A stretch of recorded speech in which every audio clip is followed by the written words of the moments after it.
Hi, I'm here for another episode of Minecraft YouTube or something. I don't know. This is a painting that I painted recently. It's of a drawing that I did while I was in a exchange program in Germany.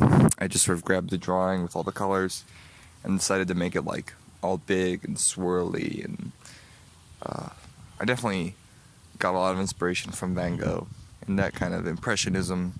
I looked at a lot of that. But yeah, today I think I'm going to talk about, well, whatever really, but the main topic that I selected is meaning in art, and whether things should have a meaning, whether they shouldn't, my opinions on it, whether I give meaning to my things, and whatnot. Well, I'm going to start off by mentioning one of my favorite YouTubers, and really just people ever, even though, I guess, kind of like an inspirational figure in my life is Peter Draws. He does drawing videos on YouTube. These really huge, sort of abstract pieces that, I mean, they're really awesome. They have textures and movement and all kinds of shit. I suggest you look him up. And his whole theory is that, there's no need to put meaning in art. I guess you can, he says, but it's not necessary. And I kind of agree with him. I mean, just because something is meaningless doesn't mean it doesn't have any value, I think the aesthetics of something are enough to justify its being made.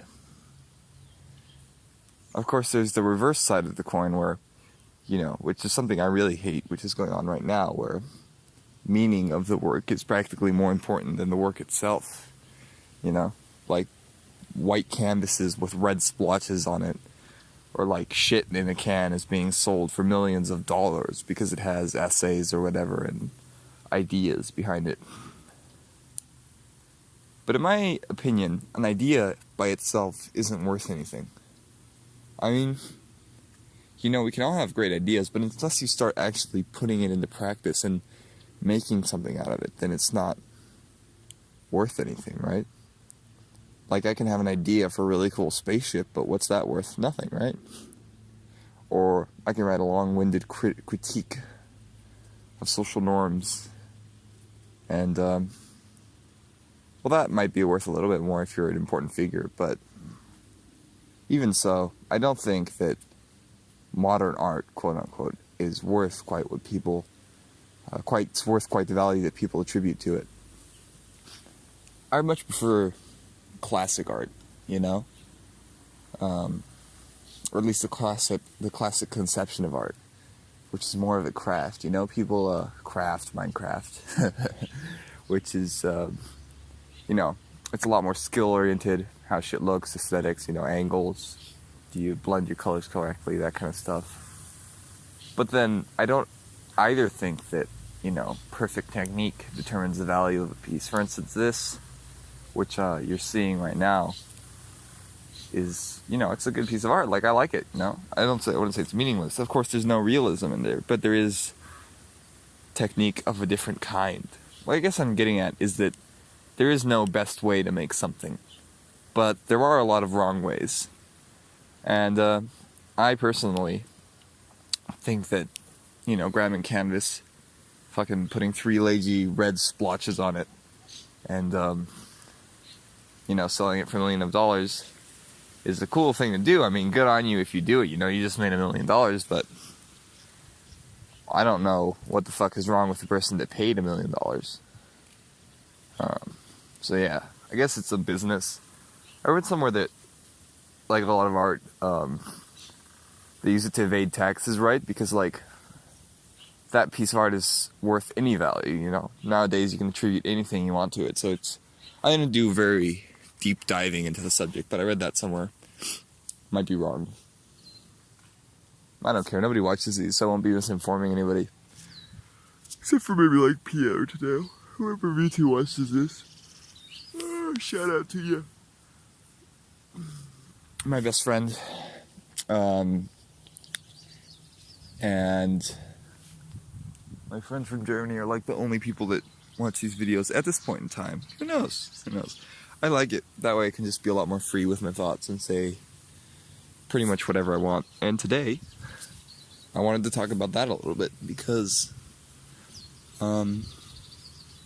fuck you. I'm gonna say whatever I want. Right now outside, I'm a little bit sick. I might sound like stuffed up, have my nose a little clogged. It's spring. The weather's beautiful, blue sky. I'm laying in a hammock. Probably my favorite spot of the house. There's some bamboo, an avocado tree. This is like the corner. My friends and I always come to smoke joints in, and there's this rock where we leave all of the little cardboard mouthpiece things. I don't know what those are called in English. Like, I guess it's a roach, but isn't a roach supposed to still have weed in it? I don't know, but there's a rock we leave all of those little end bits once we're done with it. It's called the museum. There's a bunch down there. It's pretty cool. Yeah. I really like this spot. My brother and I yesterday, we brought like his desk out here, set up some chairs, and we played a ton of Magic. Yeah. We mostly play Commander.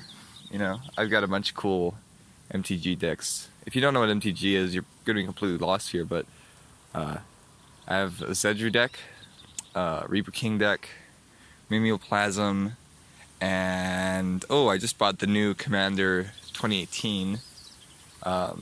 Sean got the Panther dude, what's he called? I can't remember. And I got the lady, which is bald and has the reflections. I haven't remembered their names yet, but you know, those are fun, good duel decks, I think. Definitely. Not as good as the first Commanders, but I mean, I don't think anything can be. They're just so legendary. Yeah. That's about it, really. Someone's calling me. Should I hang up? I think I'm gonna hang up. I'll call him back. Anyway. That's what's been going on in my life, I think. I think that about wraps it up. Thoughts I've been having. Yeah. I guess I never talked about, this painting does have a quote-unquote meaning. I never actually got to this, and I've been giving meaning to a lot of my sort of paintings, but it's not a real meaning, it's more of like a story. I think of it as like the lore. You know? Like, I want my paintings to have a lore, and I want people that are like really interested into them to be able to look into them and like read a little bit of the lore, maybe. I think that'd be fun. So, yeah, this one's called, it's Schlafenburg is the name of the city that I chose, you know. It's kind of like I don't know, I look at the painting and it makes me feel like warm and fuzzy and kind of like, you know, it makes me want to nap. It makes me want to crawl into that world and take a nap, you know.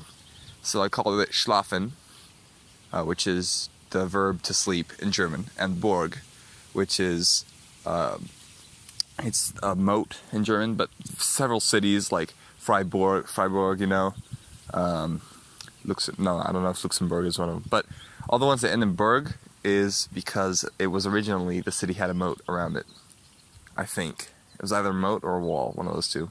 No, I think it's a moat. I'm pretty sure it's a moat. And all the ones that are Berg, like, I can't think of any examples, but those were because they were on mountains or near mountains.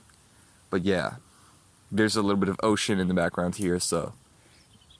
And in the lore, it's kind of like on an island. I don't know, like, I pictured it, I did some investigating into, like, stars and shit. I really like stars, and the universe entirely fascinates me. One of the saddest things, I think, is that I'll never be able to, like, walk on all these alien planets and see the crazy life that's developed there and that kind of shit. But I decided to, in the lore, place this city on a tidally locked planet called, I don't have my notebook here, but HD something something something. It's just a series of numbers.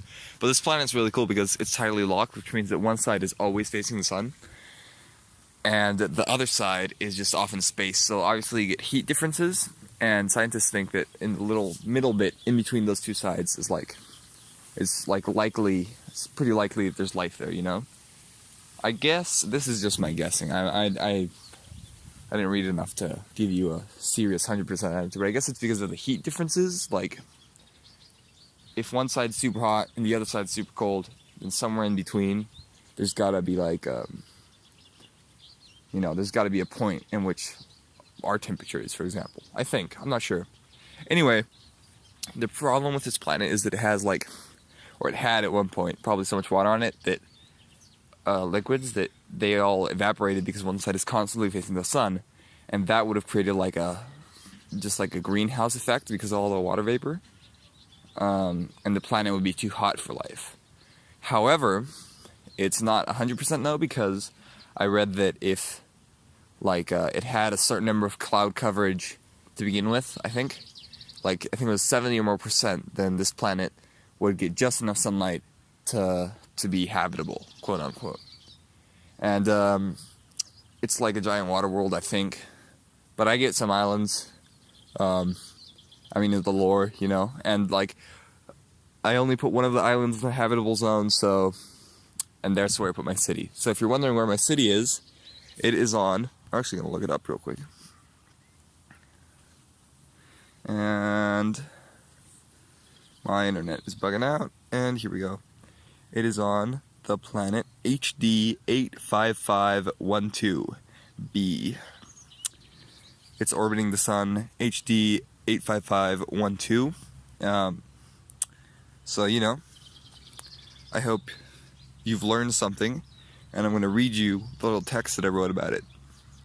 So, if you liked the video, hit a like, maybe subscribe, comment something, tell me a dirty secret, and see you next, whenever the fuck. Schlafenburg, nicknamed the Sleeping City by many. Oh, never mind, I'm gonna cut this out, and I'll read it at some other point in time. Goodbye.